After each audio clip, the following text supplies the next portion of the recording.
Prince Harry and Meghan Markle could be sat in the naughty corner with Prince Andrew when they join the Queen at St. Paul's Cathedral next week, to avoid frosty pictures that overshadowed their last public meeting with William, Kate and other royals, experts told Today.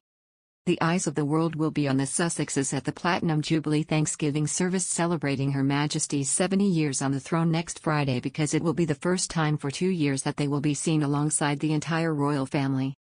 Angela Levin told that the stress of the meeting next Friday will be etched on the faces of Harry, William and Kate, while Meghan will adopt her Hollywood smile and wave to the crowds for the cameras, which could also include a Netflix crew. She said, "I think the St. Paul's service is going to be very stressful for the royals, especially for William and Catherine, who feel they, the Sussexes, have badly let down the royal family. It will be just as frosty as the Commonwealth service in 2020. The brothers will look serious and I suspect Meghan's Hollywood smile will be fixed." Ms. Levin suggested that the couple's presence could be to satisfy their $100 million deal with Netflix. Last week it emerged that the couple are filming an at-home docuseries already branded a royal Keeping Up with the Kardashians for the streaming giant, who have secured their pound of flesh in return for their Megxit streaming deal, which has recently seen Meghan's animation series scrapped. She said, "Netflix could insist on them being there, and they are now probably not in a position to say no because they might get dropped completely." Harry and Meghan have shown they love the limelight and attention, and will want to show the world they are still part of the royal family, especially as their popularity in the US is plummeting. The American public are beginning to take a dim view on how the couple use their royal links for fame and fortune while doing interviews with US TV, having a pop at Harry's family, she claimed. The biographer predicted that in order to diffuse tensions between warring factions, Buckingham Palace could decide to seat all the royals in a long front row split by the aisle. Ms. Levin said, "The seating is going to be a big issue. They couldn't have them near the Queen, Charles and William because they are no longer working royals. I would expect them to be seated with Princess Eugenie, who they remain close to, and they could even be in a naughty corner with her father the Duke of York." Royal commentator Richard Fitzwilliams predicted the Queen will go out of her way to welcome them next week, and may even give a special gesture to make them feel more part of her historic Jubilee, having not invited them onto the Buckingham Palace balcony. Mr. Fitzwilliams also predicted that Meghan may go out of her way to heal the rift with the royals, especially if it may help any future political ambitions she may have. He said, "The Queen has stressed that they are much-loved members of the royal family, but their presence was always going to be controversial.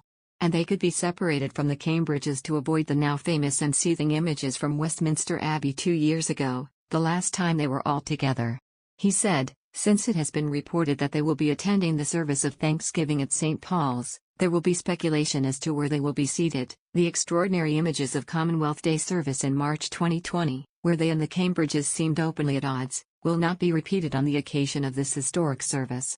Since it is reported that they are there in a private capacity as they are no longer working royals, they might be seated next to Princess Eugenie and her husband Jack Brooksbank, whom they are known to be close to. Given the fact that there will be worldwide interest in their appearance, it would not be surprising if a special welcome was extended to them in some form by the Queen. She specializes in kindly gestures and this is important. The rift has harmed the royal family considerably and it is also in the Sussexes' interest that it be resolved if they want a future as philanthropists and possibly a political career may beckon for Meghan. None of this would have happened if it were not for their royal links. There is also the specter of her father's illness to manage. He said, "Meghan's father had a stroke. This misfortune may create unforeseen difficulties for the couple. They have courted controversy but, outwardly at least, they may expect a warm welcome from the royal family, who also will bear in mind that Harry's memoir may be published later in the year but, of course, it might also be put on hold. It certainly should be." Royal expert Richard Kay said Harry and Meghan face a particular conundrum over whether they visit the 77-year-old as they make a virtue of their compassion in their public roles. Mr. Kay said, "No one is quite sure these days how Harry and Meghan will respond to the plight of the Duchess's father and whether they will put aside the bitterness of the past 4 years and travel the 4 hours from their home in Santa Barbara to be at his bedside. This is a particular conundrum for a couple who in their public roles make a virtue of their compassion."